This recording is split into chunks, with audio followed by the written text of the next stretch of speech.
దగ్గర నుంచే నేను బయటికి వచ్చి మీ అందరి దగ్గర నుంచే రాజకీయాన్ని నేర్చుకొని నేడు మరి ఇక్కడ ఉండే ప్రతి ఒక్కరి జీవితాలు మార్చి మహిళలకి ఉపాధి అవకాశాలు కల్పించడానికి, యువకులకి ఉద్యోగ అవకాశాలు కల్పించడానికి, అదే విధంగా ప్రతి గల్లీలో ఉండే బెల్ట్ షాప్ బంద్ చేయడానికి ఈ బిడ్డ వచ్చింది. మరి నేడు ఏమంటారు వీళ్ళు? ఈ బిడ్డ వచ్చింది ఉంటుందో ఉండదో అని చెప్పి అంటున్నారు. మరి నేడు నేను అంటానా, ఈ బిడ్డ వచ్చింది 2 సంవత్సరాలు 5 సంవత్సరాలు కాదు. ఈ బిడ్డ మీతో పాటు మీ బిడ్డలకి కూడా ఉపయోగపడే విధంగా 30-40 సంవత్సరాలు అంటే నా చివరి శ్వాస దాకా ఇక్కడే గడపడానికి నేను వచ్చాను. మరి మీకోసమే ఈ బిడ్డ చివరి క్షణాల వరకు కూడా మీకోసమే అంకితం చేయడం జరిగింది. మరి ఈ విధంగా మన పెద్దపల్లి నియోజకవర్గాన్ని దొరల గడీల పాలల్లో బందీ చేసుకోవాలా, లేకపోతే ఆ దొంగలకి మళ్ళీ ఓట్లేసుకొని గెలిపించాలా, లేకపోతే మీ మట్టి బిడ్డనైనటువంటి ఈ బిడ్డని గెలిపించాలా, ఐఐటి ఖరగ్పూర్లో చదువుకున్నటువంటి ఈ బిడ్డని గెలిపించాలా? మరి మీ అందరికీ పెన్షన్ రేషన్లు ఇస్తా అంటలేను, అవన్నీ ఏ ప్రభుత్వం వచ్చినా ఇచ్చేటటువంటి పథకాలే. మరి వాటన్నిటితో పాటు మన పెద్దపల్లిలో ప్రతి ఒక్క ఇంటి స్థితిగతులు మార్చడానికి వచ్చింది ఈ బిడ్డ. మరి మా మహిళలందరికీ కూడా మీ అందరికీ కూడా మీ ఇంటిలో బిడ్డ లెక్క, ఈ పెద్దపల్లి ఆడబిడ్డ లెక్క మీ ఇంట్లో ఏ ఆపద వచ్చినా కూడా, ఏ అర్ధరాత్రి అయినా కూడా ఈ బిడ్డ ఉంటది అని చెప్పి తెలియజేస్తూ, మరి నాకు ఇంత చక్కటి అవకాశాన్ని ఇచ్చినటువంటి డాక్టర్ ఆర్ఎస్ ప్రవీణ్ కుమార్ గారు, ముఖ్యమంత్రి అభ్యర్థి బిఎస్పి రాష్ట్ర అధ్యక్షులు గారు, అదే విధంగా రామ్జీ గౌతమ్ గారు, MP Rajya Sabha national coordinator Telangana రాష్ట్రానికి, మరి ఇక్కడికి వచ్చినటువంటి వివిధ నియోజకవర్గాల ఎమ్మెల్యే అభ్యర్థులకి, అదే విధంగా మా కౌన్సిలర్లకి, జెడ్పీటీసీ బండారి రామ్మూర్తి గారికి, ఈర్ల కొమురన్న గారికి, అందరికీ కూడా పేరు పేరున ధన్యవాదాలు తెలియజేసుకుంటూ అందరికీ జై భీమ్, జై భీమ్, జై ఫూలే, జై ఫూలే, జై భీమ్, జై భారత్. BC/SC మైనారిటీల ఐక్యత వర్ధిల్లాలి, వర్ధిల్లాలి. BC/SC మైనారిటీల ఐక్యత వర్ధిల్లాలి, వర్ధిల్లాలి. బీసీలకు రాజ్యాధికారం BSPతోనే సాధ్యము. బీసీలకు రాజ్యాధికారం BSPతోనే సాధ్యము. బీసీలకు రాజ్యాధికారం BSPతోనే సాధ్యము. వర్ధిల్లాలి బెన్ కుమారి మాయావతి గారి నాయకత్వం. వర్ధిల్లాలి, వర్ధిల్లాలి, వర్ధిల్లాలి బెన్ కుమారి మాయావతి జీ నాయకత్వం. వర్ధిల్లాలి, వర్ధిల్లాలి, వర్ధిల్లాలి బెన్ కుమారి మాयावती గారి నాయకత్వం. వర్ధిల్లాలి, వర్ధిల్లాలి. मायावती जी संघर्ष करो, हम आपका साथ है. बहन जी संघर्ष करो, हम आपका साथ है. बहन जी संघर्ष करो, हम आपका साथ है. बहन जी संघर्ष करो, हम आपका साथ है. बीएसपी की क्या पहचान? नीला झंडा हाथी निशान. बीएसपी की क्या पहचान? नीला झंडा हाथी निशान. बीएसपी का क्या पहचान? नीला झंडा. अंदर లేచి నిల్చోండి. బెన్ జీ సంఘర్ష్ కరో. అందరూ లేచి నిల్చోండి ఒకసారి. అందరూ ఒకసారి నిలబడండి. बहन जी संघर्ष करो, हम आपका साथ है. बहन जी संघर्ष करो, हम आपका साथ है. बहन जी संघर्ष करो, हम आपका साथ है. बीएसपी की क्या पहचान? नीला झंडा हाथी निशान. बीएसपी का क्या पहचान? नीला झंडा हाथी निशान. बहन जी संघर्ष करो, हम आपका साथ है. बहन जी संघर्ष करो, हम आपका साथ है. बहन जी संघर्ष करो, हम आपका साथ है. बहुजन समाज पार्टी जिंदाबाद, जिंदाबाद, जिंदाबाद. मायावती जी जिंदाबाद, जिंदाबाद, जिंदाबाद. बहुजन समाज पार्टी जिंदाबाद, जिंदाबाद, जिंदाबाद. बहन जी जिंदाबाद, जिंदाबाद, जिंदाबाद. Thank you very much.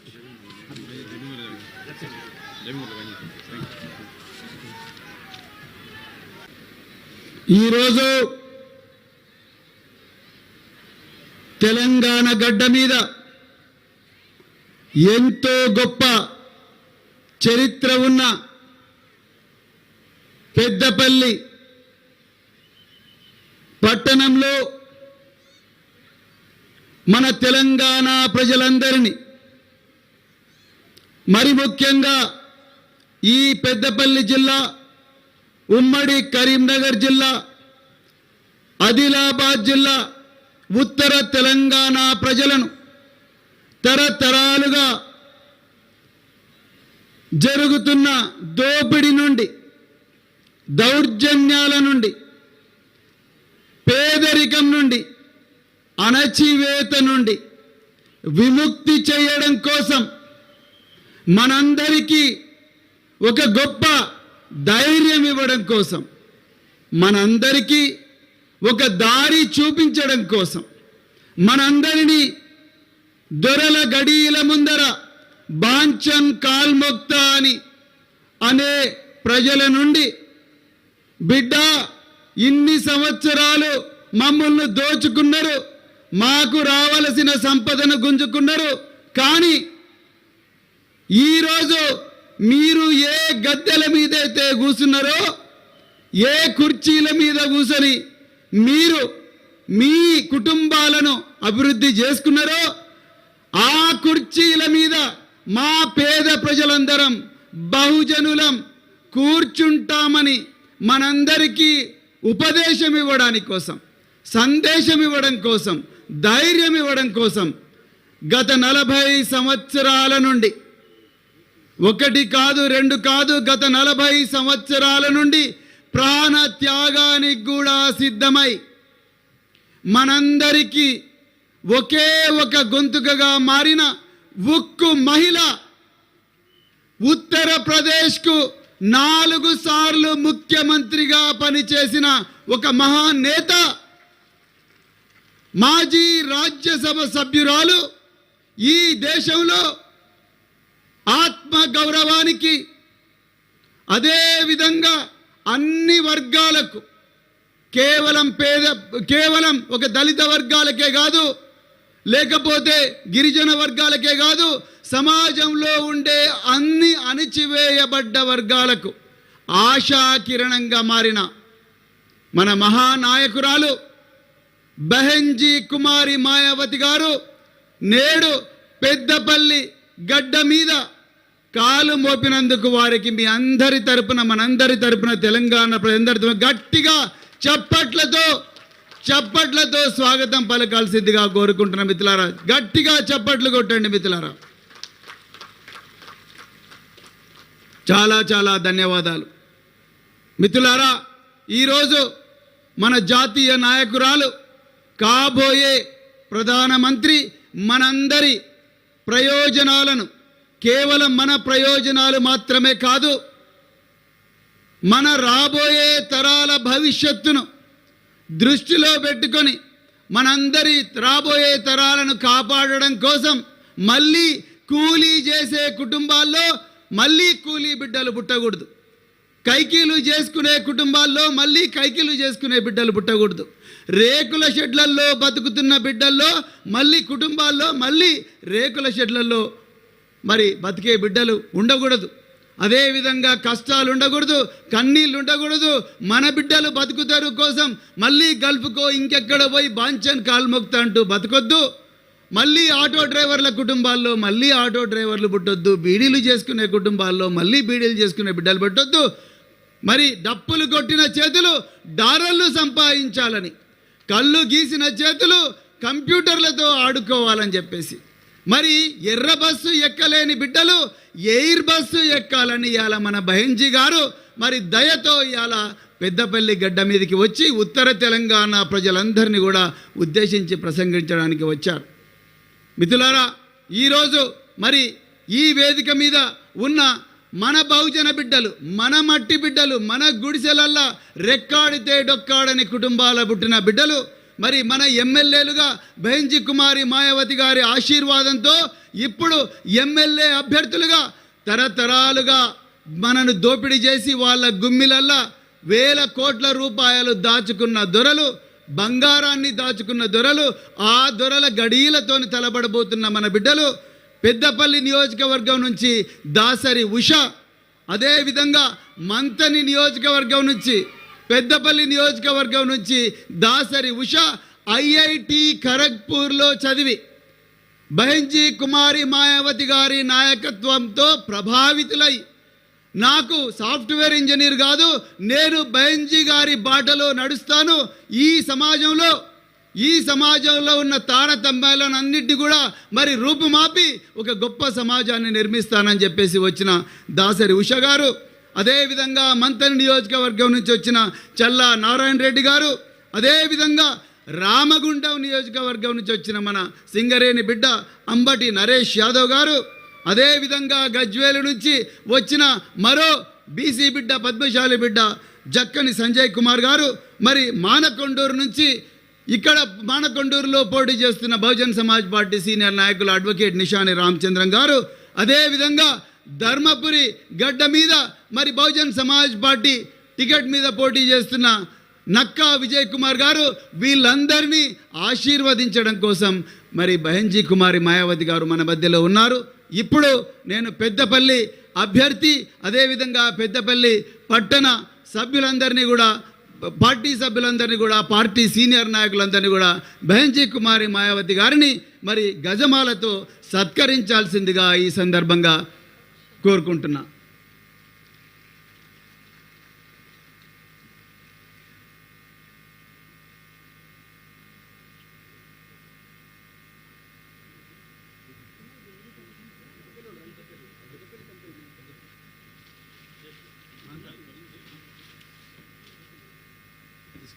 Durga తీసుకో.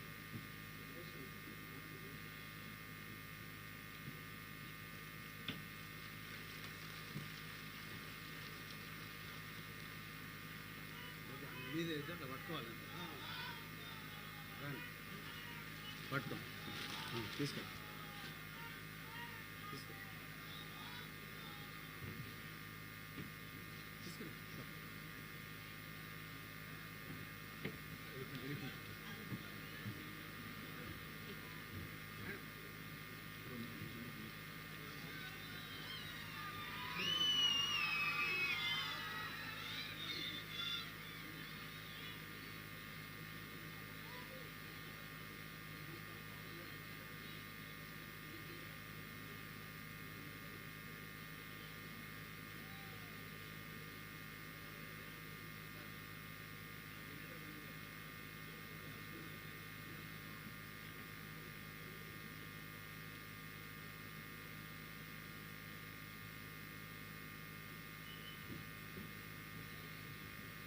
చాలా ధన్యవాదాలు.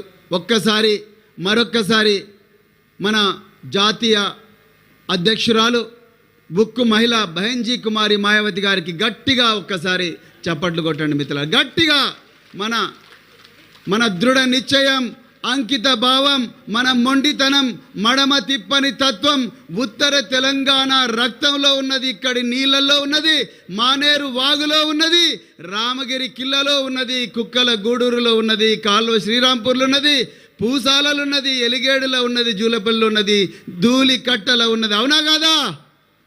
గట్టిగా చప్పట్లు కొట్టండి ఒక్కసారి. అభి मैं बहुजन समाज पार्टी का जातीय अध्यक्ष और उत्तर प्रदेश के पूर्व मुख्यमंत्री, पूर्व संसद, भारत देश में सर्व समाज का मान और सम्मान के प्रतीक बहनजी कुमारी मायावती जी को अपने कीमती वाला ख्यालत यहाँ के उत्तर तेलंगाना के लोगों का सामने पेश करने का अनुरोध करता हूँ. और दासरी उषा जी, आप बहुजन समाज पार्टी का जातीय अध्यक्ष बहनजी कुमारी मायावती का संदेश को ट्रांसलेट करेंगे. दासरी उषा मन पेद्दपल्ली बिड्ड మరి బహెన్జీ గారి సందేశాన్ని మనందరికీ తెలుగులో వివరిస్తారు. ధన్యవాదం.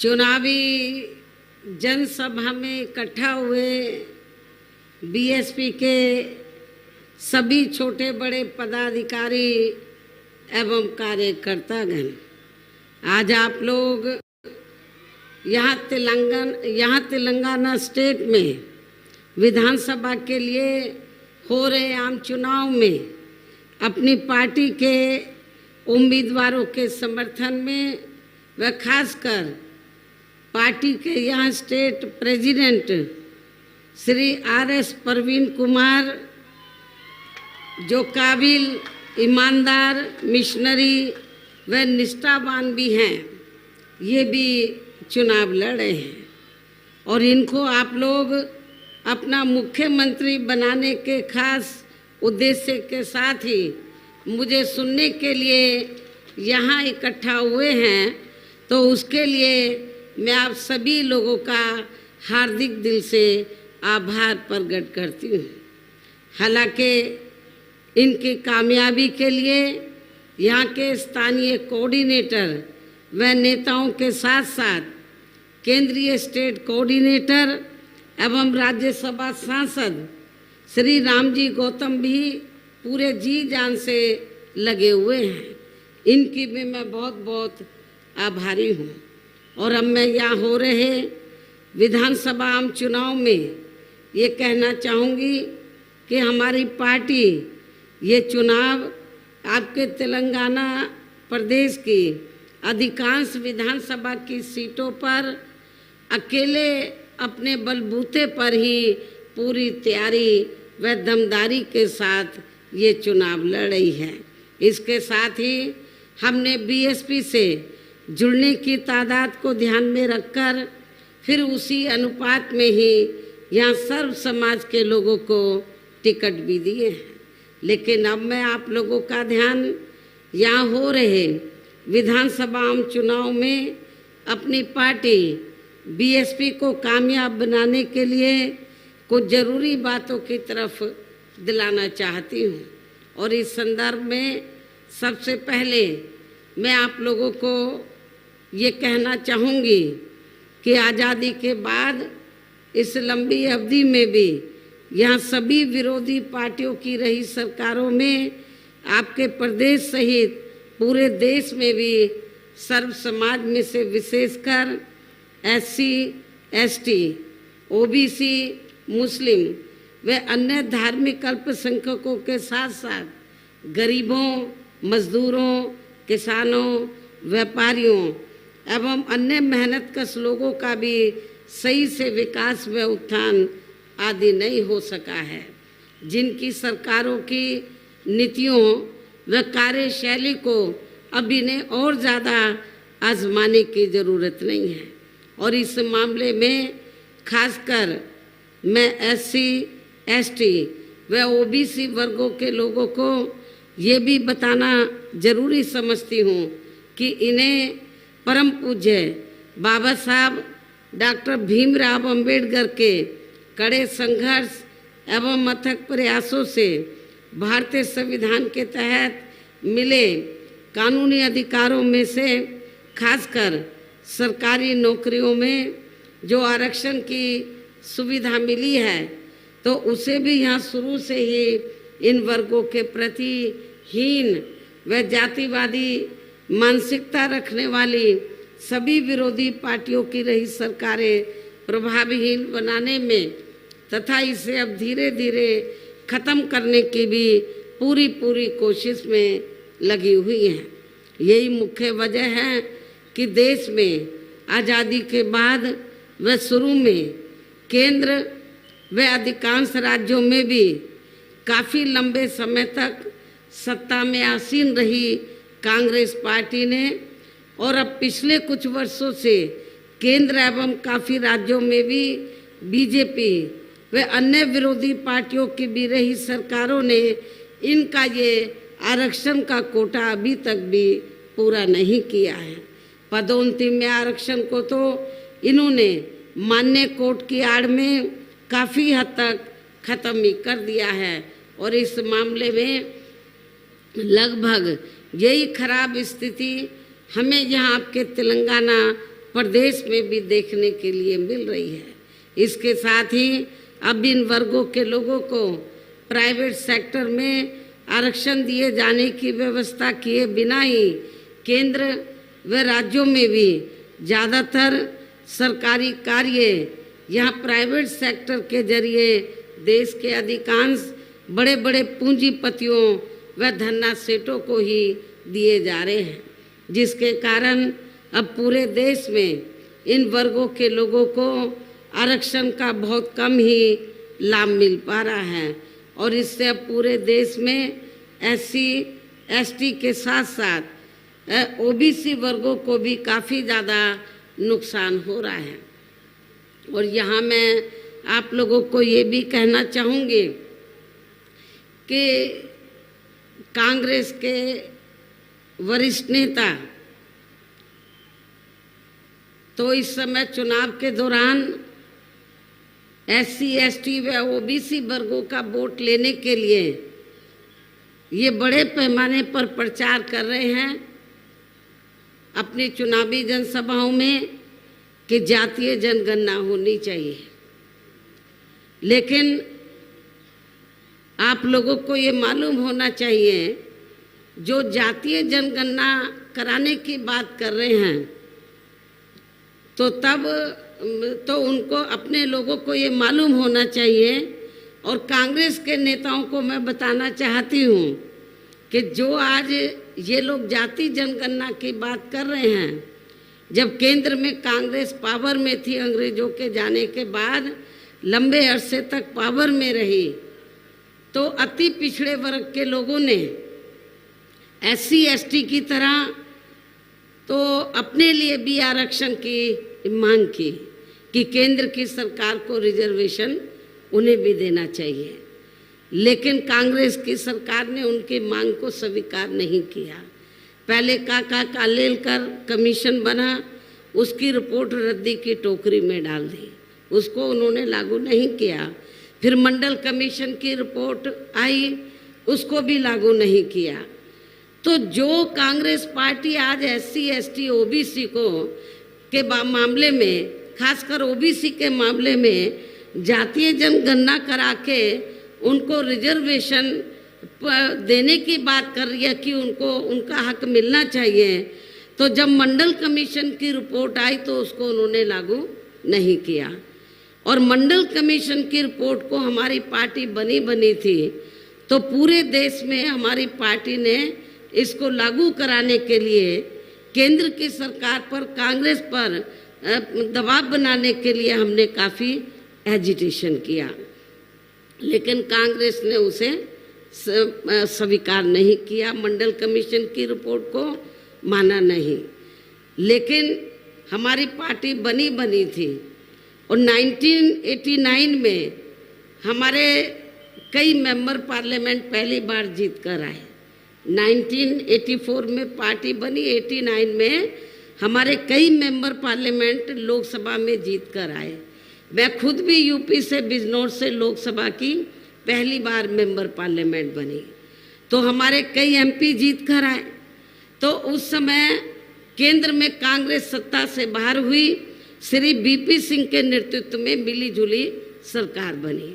श्री BP सिंह ये चाहते थे कि BSP भी सरकार में शामिल हो और BP सिंह जी ने ये कहा मान्यवर श्री कांशीराम जी से कि हम मायावती को जो भी मिनिस्ट्री बड़ी चाहे हम देने के लिए तैयार हैं, लेकिन सरकार में शामिल हो जाए। तो उस समय हमने श्री BP सिंह को ये कहा, वो प्रधानमंत्री थे, हमने उनको ये कहा कि हमें कोई बड़ा मंत्रालय आपका नहीं चाहिए, हमारी 2 मांगे हैं।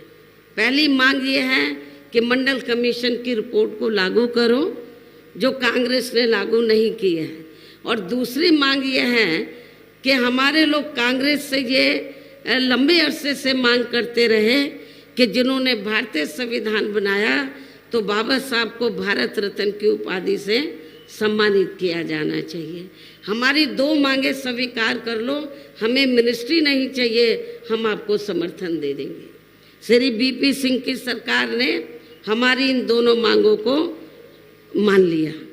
इसलिए अन्य पिछड़े वर्गों के लोगों को ये मालूम होना चाहिए कि इन्हें यानी कि ओबीसी वर्गों के लोगों को मंडल कमीशन की रिपोर्ट के तहत आरक्षण की ये सुविधा केंद्र में कांग्रेस पार्टी की रही सरकार में नहीं मिली है, बल्कि बीएसपी के कड़े संघर्ष एवं अथक प्रयासों से ही केंद्र में रही श्री बीपी सिंह की सरकार में इन्हें ये सुविधा मिली है, जिसका अब यहाँ जातिवादी विरोधी पार्टियों की सरकारें इन्हें पूरा लाभ नहीं दे पा रही हैं। इसके साथ ही श्री बीपी सिंह की सरकार में इन वर्गों के मसीहा परम पूज्य बाबा साहब डॉक्टर भीमराव अंबेडकर को भी यहाँ भारत रत्न की उपाधि से सम्मानित किया गया है, जिसके लिए वो हर प्रकार से पात्र भी थे, जो बहुत पहले ही इनको ये सम्मान मिल जाना चाहिए था, जिसके लिए विशेषकर कांग्रेस पार्टी प्रमुख तौर से जिम्मेवार एवं कसूरवार भी है। इससे इन वर्गों के प्रति इस पार्टी की हीन व जातिवादी मानसिकता साफ झलकती है, जिस कांग्रेस पार्टी ने फिर इनके कारवां को आगे बढ़ाने वाले व हर मामले में समर्पित बाबा साहब डॉक्टर अंबेडकर के कारवां को आगे बढ़ाने वाले व हर मामले में समर्पित व्यक्तित्व मान्यवर श्री कांशीराम जी के देहांत होने पर उस समय केंद्र में रही इसी कांग्रेस पार्टी की सरकार के चलते इनके सम्मान में एक दिन का भी राष्ट्रीय शोक घोषित नहीं किया गया था। यहाँ मैं इन वर्गों के मामले में ये भी कहना चाहूँगी कि केंद्र द्वारा अभी हाल ही में देश की लोकसभा व राज्य विधानसभाओं में महिलाओं को जो 33% आरक्षण देने की व्यवस्था की गई है, तो उसमें SC, ST व OBC वर्गों की महिलाओं को अलग से कुछ भी आरक्षण नहीं दिया गया है। इतना ही नहीं, बल्कि इन वर्गों के लोगों को जुल्म जाति से निजात दिलाने के लिए जो अनेकों नियम व कानून आदि बने हैं, तो उन पर भी केंद्र व अधिकांश राज्यों की सरकारें सही से अमल नहीं कर पा रही हैं, जिससे अब यहाँ खासकर दलितों व आदिवासियों के ऊपर SC व ST वर्गों के ऊपर शोषण करने वाले लोगों का मनोबल और भी ज़्यादा बढ़ रहा है।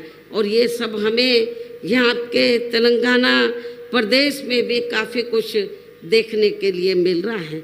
और इतना ही नहीं, यहाँ की वर्तमान जो रीजनल पार्टी की सरकार है, मुझे मालूम हुआ कि वो इतनी दलितों के खिलाफ हैं कि दलित लोग अपने पैरों पर खड़े ना हों, वो सत्ता में ना आए, अपनी सरकार ना बना सके, तो हमारे जो स्टेट के प्रेसिडेंट हैं तो उनके ऊपर फर्जी FIR दर्ज करा दी, उनके ऊपर और उनके बेटे के ऊपर। तो इससे इनकी दलित विरोधी मानसिकता जो है वो साफ झलकती है।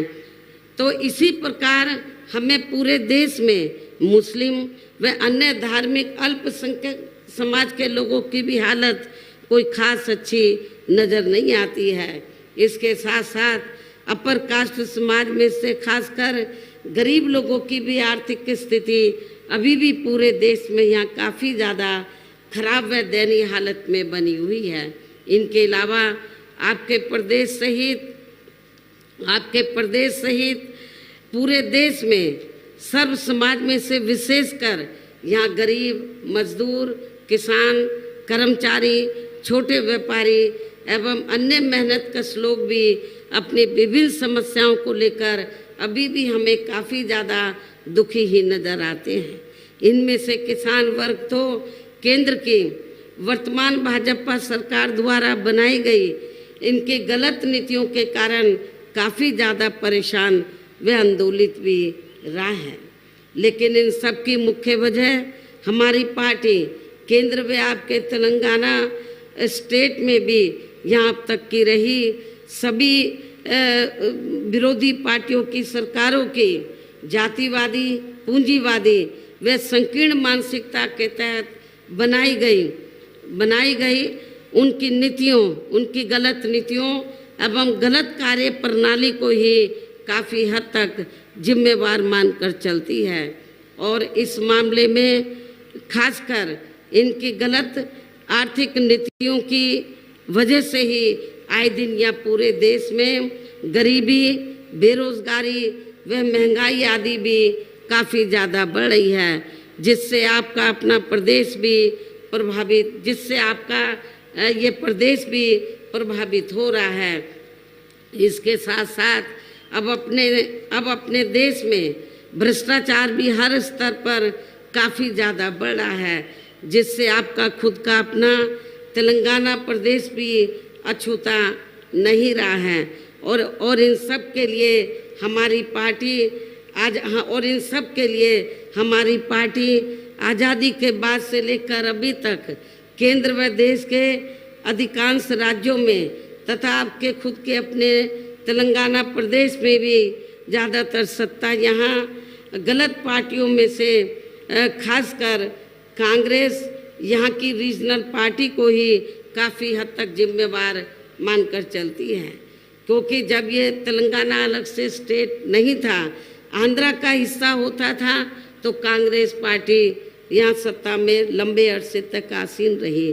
तेलंगाना स्टेट बना तो यहाँ की रीजनल पार्टी सत्ता में आसीन रही।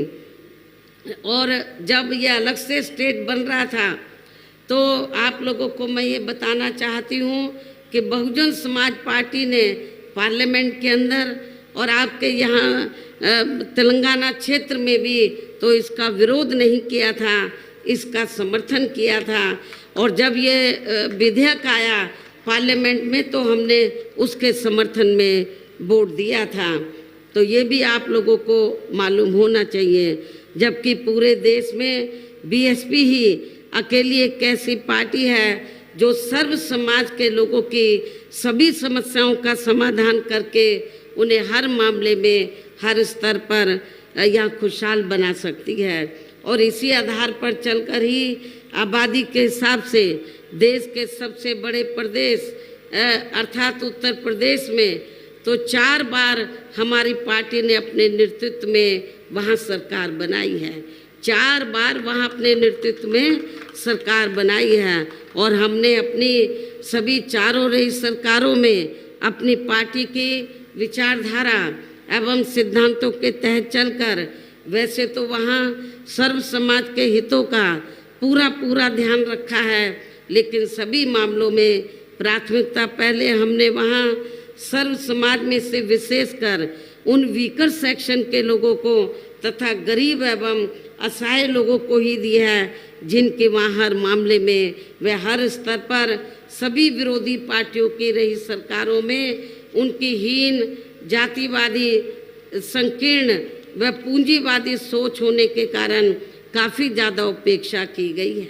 इसके साथ साथ हमने उत्तर प्रदेश में गरीब एवं बेरोजगार लोगों को दूसरी पार्टियों की रही सरकारों की तरह मामूली सा बेरोजगारी भत्ता ना देकर उन्हें बड़ी तादाद में सरकारी एवं गैर सरकारी क्षेत्रों में स्थायी रोजगार भी उपलब्ध कराए हैं। इसके साथ ही गरीब भूमिहीन लोगों को खेती करने के लिए हमने वहाँ उन्हें फ्री सरकारी ज़मीन भी दी है, जिससे वहाँ लाखों गरीब लोगों को फ़ायदा पहुँचा है। इसके अलावा हमारी पार्टी की रही सरकार ने वहाँ विभिन्न क्षेत्रों में लगे लोगों के हितों में भी अनेकों महत्वपूर्ण एवं ऐतिहासिक कार्य किए हैं। वहाँ हमने छात्रों, युवाओं, महिलाओं और बुजुर्गों आदि के हितों में अनेकों महत्वपूर्ण ऐतिहासिक फैसले लिए हैं, कार्य किए हैं, जिससे उन्हें काफ़ी ज़्यादा लाभ पहुंचा है, जिसकी नकल अब देश के बाकी राज्यों की सरकारें कर रही हैं, लेकिन उनकी नीयत साफ नहीं है, इसलिए उसका फ़ायदा इन लोगों को पूरा नहीं मिल पा रहा है। साथ ही हमने उत्तर प्रदेश में सर्व समाज के लोगों के ऊपर किसी भी प्रकार की कोई जुल्म जाति आदि भी नहीं होने दी है। इतना ही नहीं बल्कि हमारी पार्टी की रही सरकार ने यहाँ अपने देश में दलित एवं अन्य पिछड़े वर्गों में समय समय पर जन्मे हमारे महान संतों, गुरुओं व महापुरुषों में भी खासकर महात्मा ज्योतिराव फूले छत्रपति शाहू जी महाराज, श्री नारायण गुरु, बाबा साहब डॉक्टर भीमराव अंबेडकर एवं मान्यवर श्री कांशीराम जी आदि को भी विभिन्न रूपों में पहली बार वहाँ पूरा आदर सम्मान दिया है, जिन्हें विरोधी पार्टियों के लोग अभी तक भी आसानी से पचा नहीं पा रहे हैं। इस प्रकार से उत्तर प्रदेश में हमारी पार्टी ने अपने सभी चारों रहे शासनकाल के दौरान वहाँ हर मामले में व हर स्तर पर सर्व समाज के लोगों को काफ़ी बेहतरीन सरकार दी है। और यदि आप लोग भी यहाँ अपने तेलंगाना स्टेट में आम जनहित के व खासकर कमज़ोर एवं उपेक्षित वर्गों के हितों में ऐसे ही कार्य करना चाहते हैं तो फिर आप लोगों को भी उत्तर प्रदेश की तरह यहाँ अपने तेलंगाना स्टेट में भी अपनी पार्टी को हर मामले में मजबूत बना के यहाँ अपनी खुद की सर्वजन हिताय व सर्वजन सुखाय की नीतियों पर आधारित सरकार बनानी होगी, जिसके लिए अब आप लोगों को यहाँ अपने तेलंगाना स्टेट में विधानसभा के लिए हो रहे आम चुनाव में अपनी पार्टी का बेहतर रिजल्ट लाना होगा।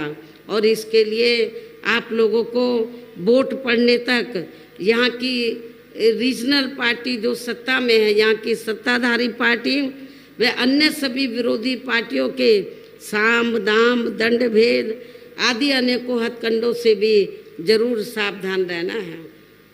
और इस मामले में खासकर आप लोगों को विरोधी पार्टियों के जारी किए गए उनके हवाई व प्रलोभन भरे चुनावी घोषणा पत्रों आदि के बहकावे में तो कतई भी नहीं आना है, जिन्हें ये पार्टियां सत्ता में आने के बाद अधिकांश अमल में नहीं लाती है, जिस पर से अब जनता का काफ़ी हद तक विश्वास ही उठ गया है।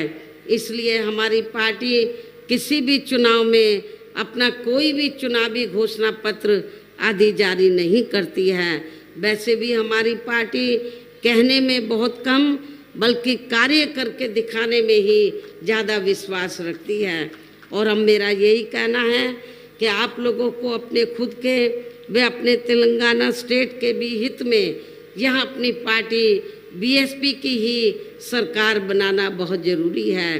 तभी फिर यहाँ आपके प्रदेश में परम पूज्य बाबा साहब डॉक्टर भीमराव अंबेडकर एवं मान्यवर श्री कांशीराम जी आदि का भी अधूरा सपना जरूर साकार हो सकता है।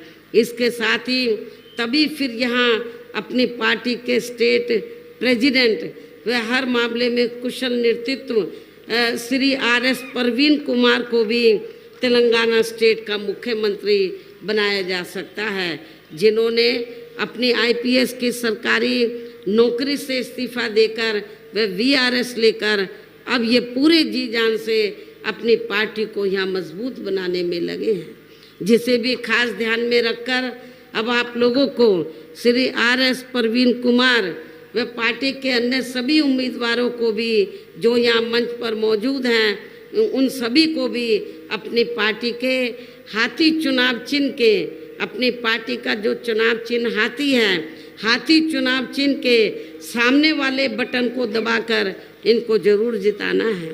और इसके लिए अब आप लोगों को वोट पड़ने वाले दिन अपने सभी कार्य छोड़कर वे अपने अपने पोलिंग बूथों पर समय से पहुंचकर अपना वोट डालने के लिए भी जरूर जाना है।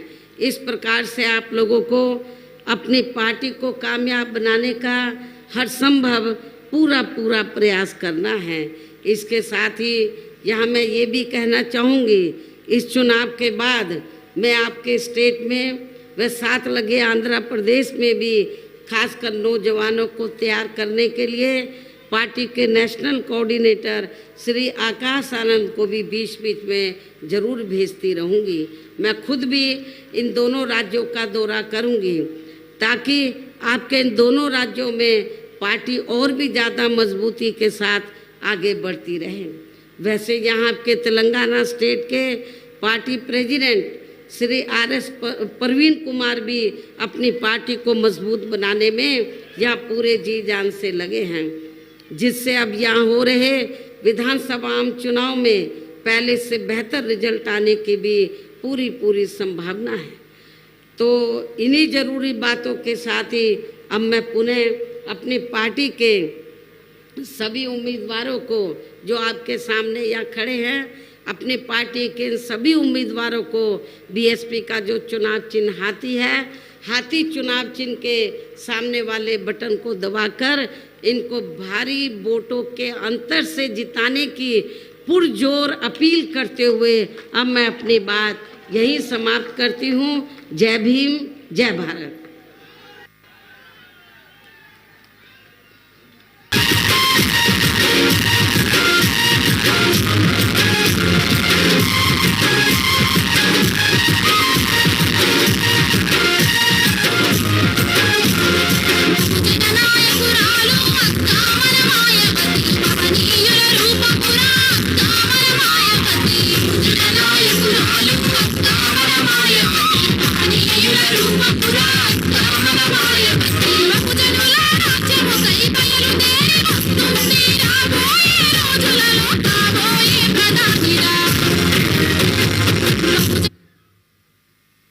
కేసీఆర్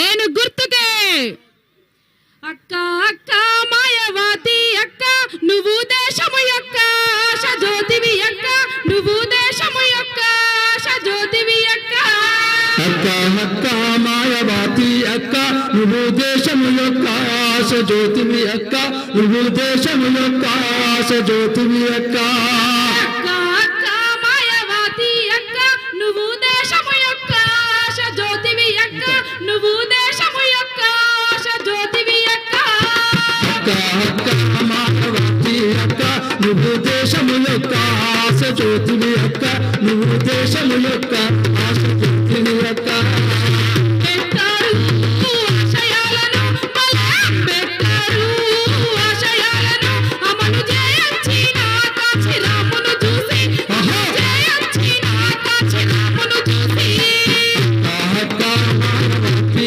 అక్క నువ్వు దేశము యొక్క ఆశ జ్యోతివి అక్క నువ్వు దేశము యొక్క ఆశ జ్యోతివి అక్క కాశీరాముగా పాటల అక్క అలా కాశీరాముగా పాటల అక్క నువ్వు కదలినావు ఈ దేశము కొరకు నువ్వు కదలినావు ఈ దేశము కొరకు అక్క మాయవాతి అక్క నువ్వు దేశము యొక్క ఆశ జ్యోతివి అక్క నువ్వు దేశము యొక్క